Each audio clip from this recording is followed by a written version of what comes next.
Reiniciamos. Edipo se sorprende por lo que el pastor le cuenta, en tristeza, expresándolo con una frase: yo, que he resultado nacido de los que no debía, teniendo relaciones con los que no podía, y habiendo dado muerte a quien no tenía que hacer. Buenos días, es un honor contar con la presencia del maestro Mariano Balleste, el maestro Gustavo Fuentes, que en el día de hoy vamos a tener el cine debate. Es muy importante que ustedes también empiecen a participar en cuanto a puntos de vista. Es una sesión interactiva. Ese es el fin justamente de esta actividad. Y les pido un fuerte aplauso para poder recibir a nuestros maestros y cuates.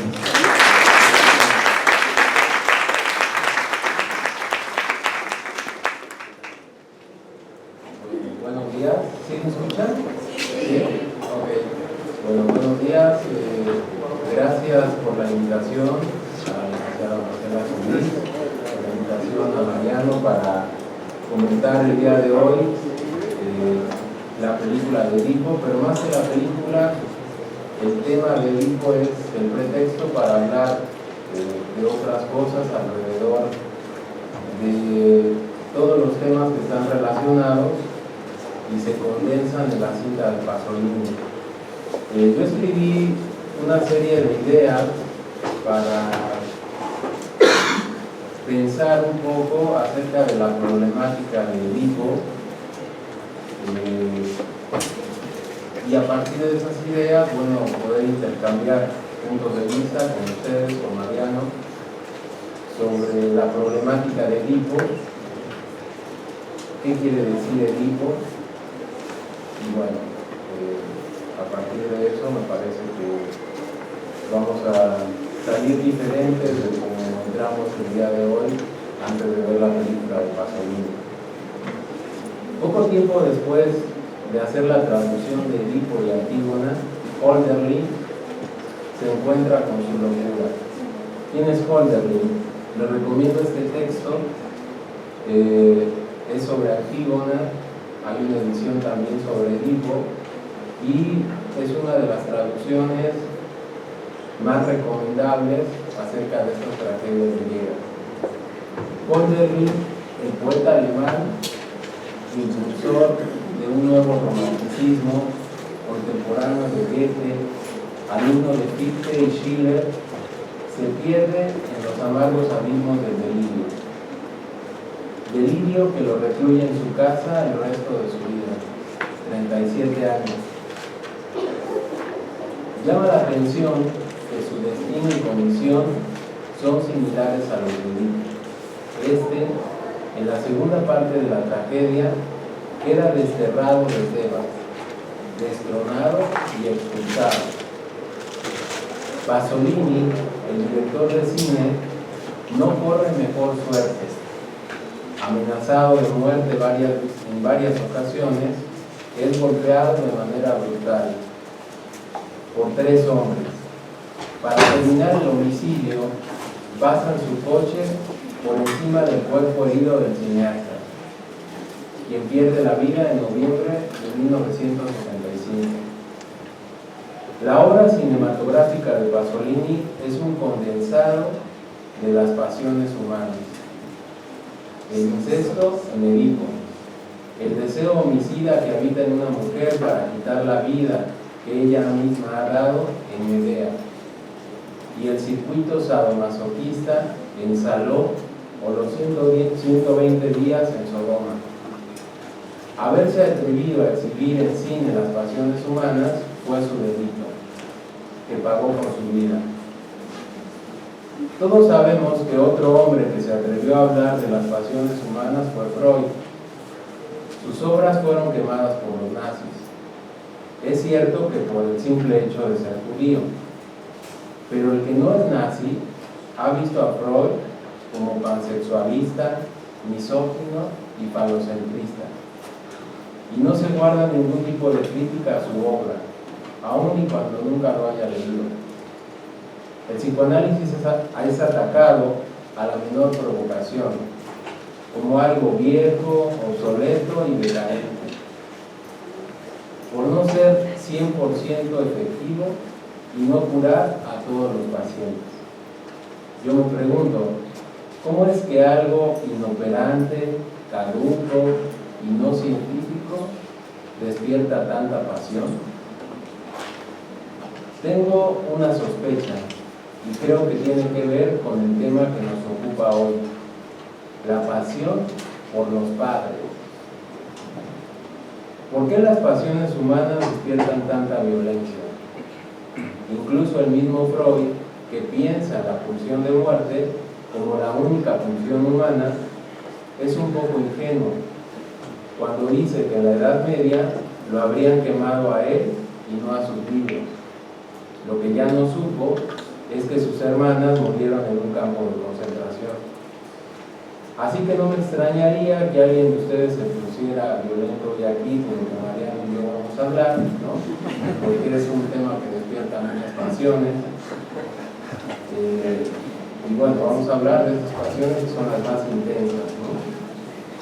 Y decíamos que es el amor pasional hacia los padres. Eso es el hijo. Y las pasiones humanas comienzan en familia. Y a nadie le gusta que se metan con su familia.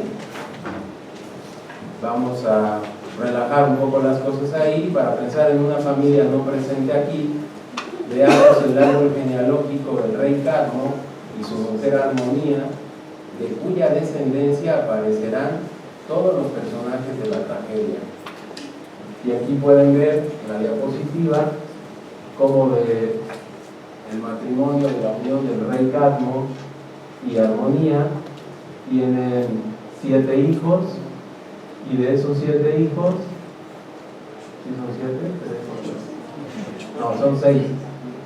Autonoé, Lino, Ilirio, Ágave, Ágave se casó con Equión, Semele y Polidoro.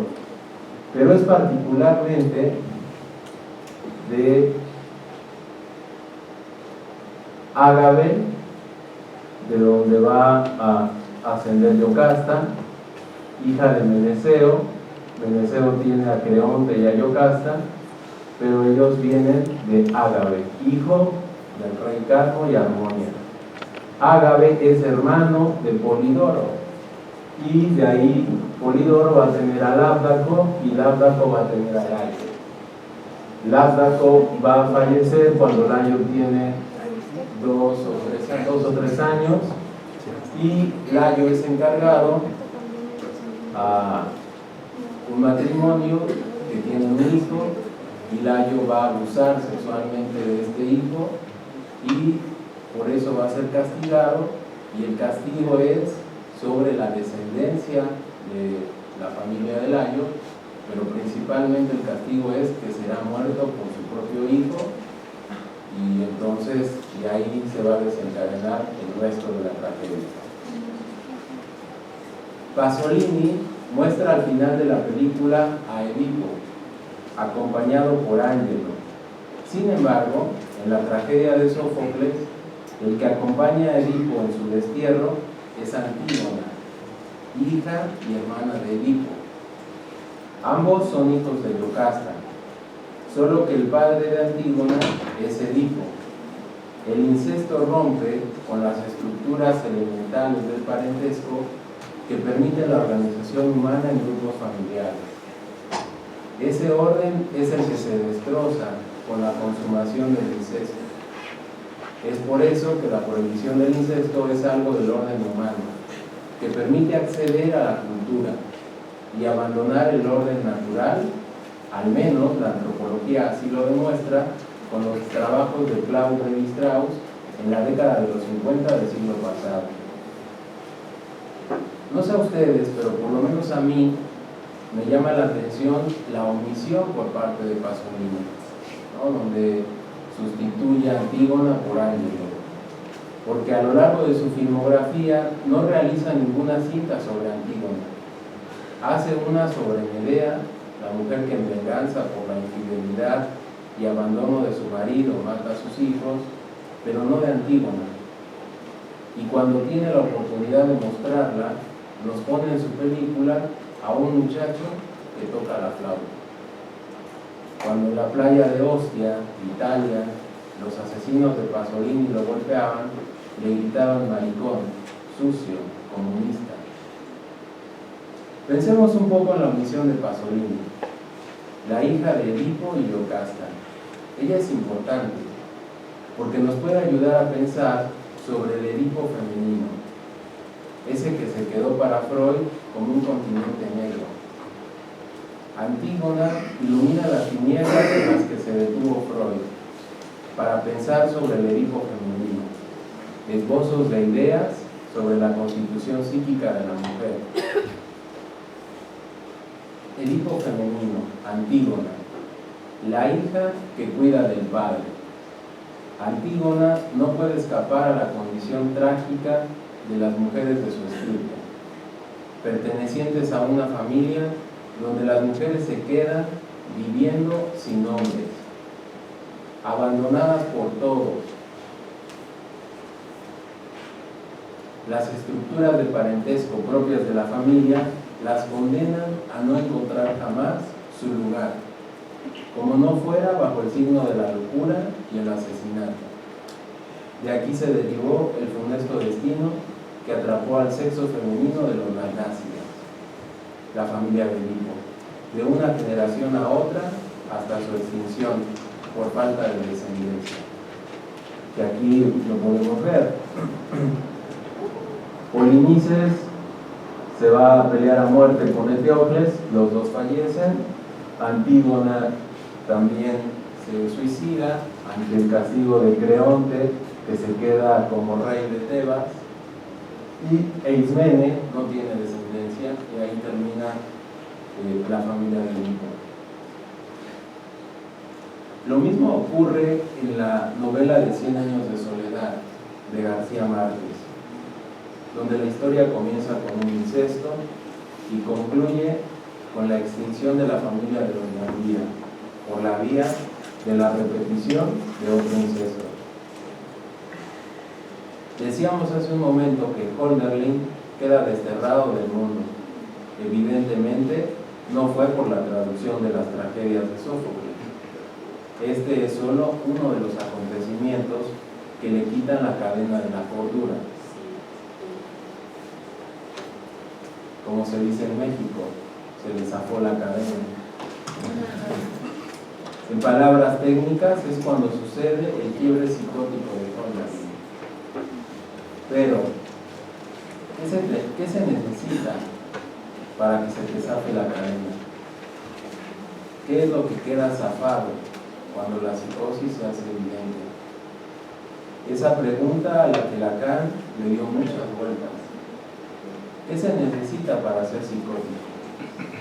Hoy sabemos que lo zafado, lo volado, lo no inscrito, tiene que ver con algo del orden de la ley. Lacan lo llamó forclusión del nombre del Padre. Es decir, que el psicótico queda excluido de la experiencia que da origen a la tragedia de Edipo. No puede matar lo inexistente. Y hay un dato nada más. En 1801, cuando Edipo Hölderlin cae en la locura, justo lo último que hace es regresarse a vivir con su mamá. Abandona su trabajo, abandona todo y se va a vivir con él. Entonces, bueno, decíamos que la tragedia de Edipo tiene que ver con que no puede matar lo inexistente, ¿no? Tendría que habitar el Padre en él para poderlo matar. Queda excluido de la posibilidad de tener el deseo de otra cosa, distinta del horizonte materno, cuyas extensiones, las del horizonte materno, están hechas de la omnipotencia, esa que vemos todos los días, que se coloca en el lugar del saber supuesto, del que discrimina, pensando que solo él o ella es el que sabe. El horizonte materno también se constituye del capricho, ese que solo hace y vale su propia ley, porque ostenta un poder de ficción. Lacan lo llamaba una ley incontrolada. El horizonte materno también está hecho de la voracidad, que todo lo embulle. Ese deseo de querer estar en todo, de organizar todo, de manipular cualquier actividad, pasando por encima de los demás. El horizonte materno también está hecho de megalomanía, delirio de grandeza, esa imagen que se construye de creer al nivel de una certeza que yo soy lo mejor de este mundo. Lacan retomará de Melanie Klein la idea de una ley materna, caracterizada por lo arbitrario, cruel y anterior a la función paterna, del corte y la ley.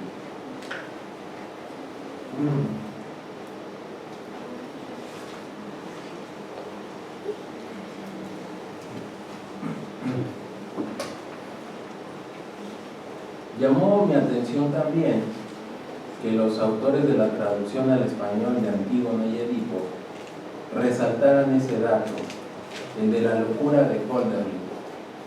Tal pareciera que aquel que no descubre, que no reconoce de manera consciente, con todas sus implicaciones, el drama que encierra el deseo de matar a su padre para poseer a su madre o para quedarse en ese lugar, está condenado a la exclusión, al destierro. Eso lo podemos ver si trabajan con niños, cuando de pronto el niño solo está con su mamá todo el tiempo y no puede entrar a este juego de reglas, ¿no? Y entonces los otros niñitos le van haciendo el feo y lo van haciendo emular, ¿no? Pero eso se puede quedar por toda la vida, ¿no?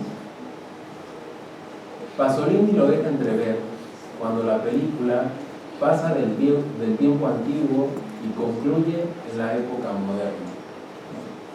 Que sería un poco eso.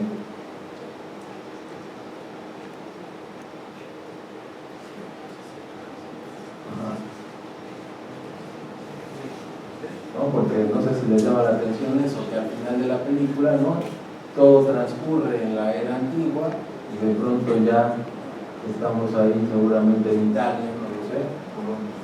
¿Dónde? Ajá, exacto. Pero ya es una época distinta a la época donde transcurrió todo el drama, pero es de hoy, ¿no? También la cinta de Pasolini hace énfasis en el encuentro con el otro, donde la erotización del cuerpo se convierte en el ancla que puede hacernos sucumbir a dicha experiencia, sobre todo en el caso del varón, ¿no? Y bueno, aquí estaría la cara de éxtasis de Yocasta, el pequeño amamantándose y al mismo tiempo que se nutre, está experimentando en su cuerpo las primeras sensaciones de placer que llevará cargadas toda la vida y tratará de reencontrar y revivir en cada nueva experiencia amorosa.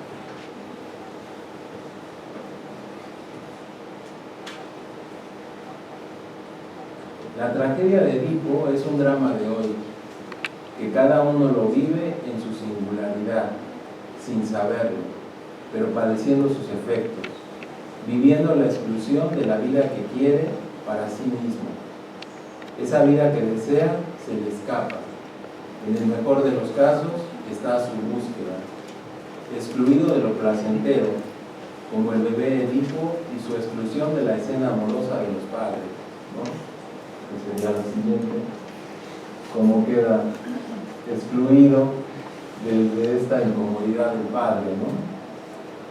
Y en la siguiente escena también, en la escena amorosa, y es imposible que Edipo pueda estar ahí, ¿no?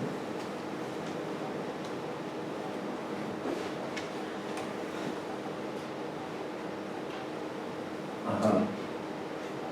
Comentábamos ahorita en el pasillo con Mariano que si han visto la película del Anticristo de Lars von Trier, donde es una escena similar, que va el pequeño Edipo aquí caminando y se acerca a la ventana, solo que en la película del Anticristo el bebé sí cae por la ventana, ¿no? Freud, al igual que Hölderlin, también se encuentra con el drama de Edipo. La diferencia es que Freud, el sigil de oro, como lo llamaba su madre, comienza una traducción inédita. No tiene que ver con dominar un idioma, el griego en este caso. La traducción de Edipo por parte de Freud apunta a un lugar específico, su propia persona. Lo traduce en sí mismo. Se ve afectado por la experiencia descubierta en carne propia. A decir de Lacan, el Edipo es como un análisis, es decir, algo del orden de la experiencia singular. Freud se sorprende y se espanta ante lo que siente, pero no retrocede. Se percata de la excitación que su cuerpo registra ante la desnudez de su madre y la irritación por la presencia paterna. Solo que el cuerpo y la palabra llevan velocidades distintas. El cuerpo, varias veces más rápido, registra en la edad temprana de la infancia algo que en ese momento es imposible de poner en palabras. Lacan lo llamaría un real, ¿no? Será a posteriori que a través de su discurso dirigido a otro haga contacto con ese afecto que irrumpió de forma violenta. Freud realiza este hallazgo cuando toma un riesgo que hoy, eso tal vez no le guste mucho, ¿no?, elude la mayoría de los estudiantes de psicología, si no es que casi todos. El riesgo de hablar de sí mismo, no para sí mismo, sino hablar para otro, que le permita analizarse. Freud hace hallazgos personales en esta relación cercana con un amigo. Le cuenta todo de él, sus sueños, sus pasiones, todo. Este amigo llamado Wilhelm Fliess, otorrino de profesión, se convierte en su interlocutor durante 17 años. Fliess, al igual que Hölderlin, es habitado por la locura, con su teoría de los periodos. Intenta descubrir los enigmas de la neurosis. De este encuentro con la locura y con Fliess, Freud descubre su inconsciente. En una carta del otoño de 1897 dice lo siguiente: ser enteramente sincero consigo mismo es un buen ejercicio. Un único pensamiento de valor universal me ha sido dado. También en mí he hallado el enamoramiento de la madre y los celos hacia el padre, y ahora lo considero un suceso de la niñez temprana. La siguiente, por favor. Continúa en la carta diciendo: cada uno de los oyentes fue una vez en germen y en fantasía un Edipo. Fugazmente se me ha pasado por la cabeza que lo mismo podría estar también en el fundamento de Hamlet. ¿Cómo justifica el histérico Hamlet su sentencia? Así, la conciencia nos hace cobardes a todos. Y es interesante porque en esta carta Freud está pensando, ¿no?, a partir de lo que descubre en sí mismo, qué mito, qué tragedia se ajusta más para poderlo ejemplificar y poderlo universalizar, y piensa en Edipo y piensa en Hamlet. Y parece que Fliess le da como el visto bueno sobre Edipo y Hamlet no le hace mucho caso, y entonces Freud nada más lo deja mencionado, lo de Hamlet, pero no lo retomará. Y será Lacan, muchos años después, más de 50 años después, que va a retomar Hamlet. Incluso podríamos decir, pero eso sería motivo de otro trabajo, que Hamlet se ajusta más a la posibilidad de explicar o poder abordar lo que tiene que ver con lo complicado de la neurosis, ¿no? Pero bueno, es algo que queda ahí en el tintero de Freud, y Hamlet lo abordará en el seminario 6, justamente cuando está trabajando sobre el deseo y su interpretación. Al esquivar la experiencia del análisis, se puede pensar de manera ingenua que con saberlo en la teoría se ha realizado el exorcismo, y que entonces ese funesto destino a mí no me alcanzará. Algo equiparado a lo que ingenuamente emprende Edipo, si lo recuerdan, ¿no? al irse del hogar de sus padres adoptivos, intentando burlar el destino deparado para él. O como ese dicho mexicano que se hace presente para evadir lo inevitable de una ley que es para todos, y se intenta hacer trampa para eludir dicha ley, para no ser tocado por ese campo legal que hace posible el orden de la cultura de los seres humanos. El dicho mexicano alude a la posibilidad de anular ese orden legal. Los mexicanos podemos decir, sí, que se haga la ley, pero en los bueyes de mi compadre. Lacan decía que el psicoanálisis no es un tablero con fichas, donde el fichero se va llenando con la adquisición de manera teórica de los distintos conceptos que integran el pensamiento psicoanalítico.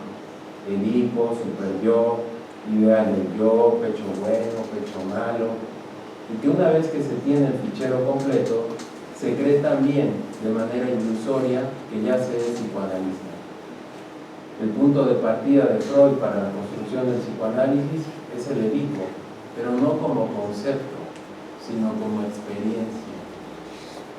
27 años después de aquellas cartas a Fliss, la experiencia se convirtió en concepto. En 1924, en el texto traducido, que la traducción es un poco polémica, como el sepultamiento del complejo de Edipo, Freud dice que el Edipo se va al fundamento. ¿Qué quiere decir esto? Que después de su fracaso, de la imposibilidad de su consumación, el Edipo queda presente en la vida del sujeto, solo que de manera inconsciente, y aquí viene algo muy importante, en el lugar menos pensado y poco señalado, el yo. Ahí va a estar el Edipo. Y todos cada vez que nos presentamos decimos yo soy, ¿no? Ahí va a estar. Dice Freud, las investiduras de objetos son resignadas y sustituidas por identificación. La autoridad del padre o de ambos progenitores introyectada en el yo, forma ahí el núcleo del superyo. Ahí va a estar el Edipo, de manera inconsciente. Otro concepto que es importante trabajar alrededor de Edipo es la amenaza de castración. La amenaza de castración se hace efectiva cuando el niño descubre a través de la mirada que existen cuerpos distintos al suyo, mientras que la niña, también a través del registro de lo imaginario, comienza su recorrido a partir de saber sobre la inexistencia del pene en su cuerpo. ¿Qué va a hacer con esa inexistencia? Esa es pregunta femenina.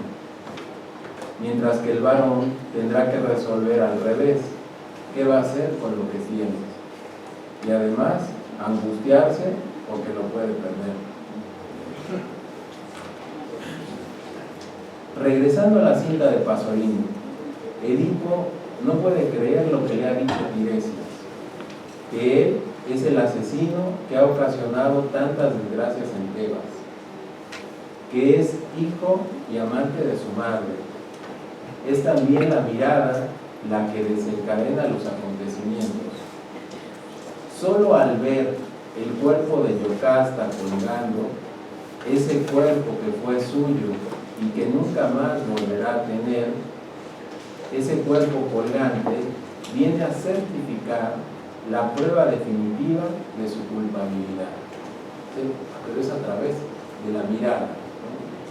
Lacan va a decir que este registro de lo imaginario es lo que pone en movimiento a las cosas y por eso es un registro sumamente importante, ¿no? Constitutivo. Entonces, bueno, Edipo ve esta prueba que certifica su culpabilidad. Castración materna. La omnipotencia llega a su fin. La ley los ha separado definitivamente. A partir de ese instante, Edipo renuncia por siempre a seguir viendo y se convierte en una especie de Tiresias, un sabio, porque no ve, solo escucha. Yocasta acepta a posteriori el castigo por su atrevimiento. No se puede todo. No puede ser la amante del padre y del hijo. No puede ser madre y abuela de Antígono. madre porque salió de su vientre, y abuela por ser hija de su hijo. El parentesco se trastoca, se vuelve enloquecedor.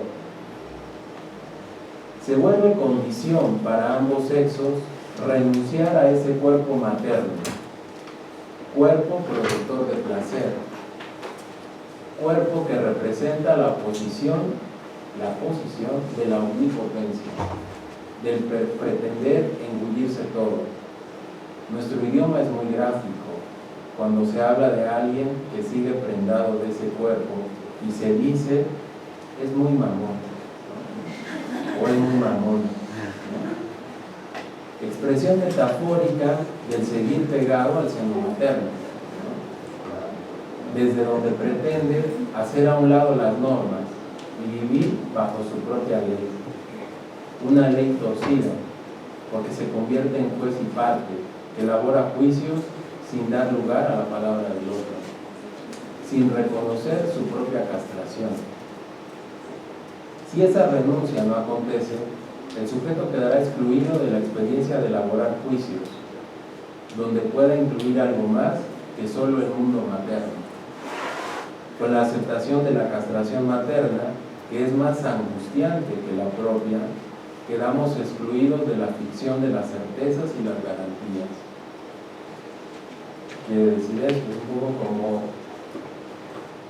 pensar que existe algo que me garantiza que las cosas vayan a salir como yo espero que salgan. Eso no existe. Y cuando me doy cuenta que eso no existe, me angustio.